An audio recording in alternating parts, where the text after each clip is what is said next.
পানি না খেলে আমি বাঁচবো না। এখন এই বিশুদ্ধ পানীয় যদি আমাকে ট্যাক্স দিয়ে, যেটা আমার জীবন ধারণের জন্য প্রয়োজনীয় একটা বিষয়, যদি আমি ট্যাক্স দিয়ে কিনি, তাহলে এটা তো খুবই ভয়ানক একটা বিষয়। পুরো পৃথিবীতে আমরা দেখতে পাই বিশুদ্ধ পানি ফ্রিতে সরবরাহ করা হয়, কিন্তু বাংলাদেশে আমরা কিনে খাই, এর উপর আবার ট্যাক্স।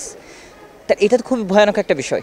ইনশাআল্লাহ অনেক ভালো হয়েছে, আমাদের দেশের জন্য উন্নয়ন হবে, আরও ভালো হবে, আরও ডেভেলপ হবে, দ্রব্যমূল্য আরও কমবে, খাদ্যপণ্য এগুলো কমবে। বাজেটে তো বলা হয়েছে ইনশাআল্লাহ কমবে, সবই কমবে, চাউল ডাল এগুলো যা আছে সবই কমবে, মানে এতে মধ্য শ্রেণীর লোক একটু স্বস্তি পাইব।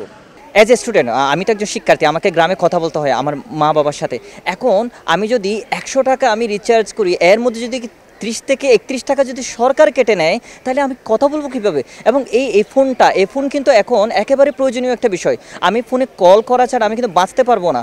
এখন এই প্রয়োজনীয় একটা বিষয়ের উপর যদি আমাকে ট্যাক্স বসায়, তাহলে আমরা স্টুডেন্টরা, আমরা যারা দূরে বসবাস করি পরিবার থেকে, আমরা কীভাবে বাঁচবো? বাজেটটার কারণে আমাকে মনে করেন খুব কষ্ট হইতে আছে। হ্যাঁ, এখন মনে করেন যে সব জিনিসের দাম যদি বাড়ে, তাই আমরা যদি পর্যায়ে কাজকাম করি, তাই আমাকে কষ্টকর হইতেছে। হ্যাঁ, এই কষ্টের কারণে মনে করেন যে এখন যে দিনই রাত 24 ঘন্টা খাটা লাগবে। রিস্কের জন্য আগে যে আসলে 120 টাকা ছিল, এখন 130 টাকা করছে। সব জিনিসের দাম যদি এরকম বাড়ে, তাহলে আমরা চলবো কীভাবে? আমাকে কষ্ট হইতেছে না? নিত্য প্রয়োজনীয় যে কোনো জিনিস, এইটাই যত আমাকে দরকার, এই জিনিসটা দাম কমলে আমাকে একটু ভালো হইতে।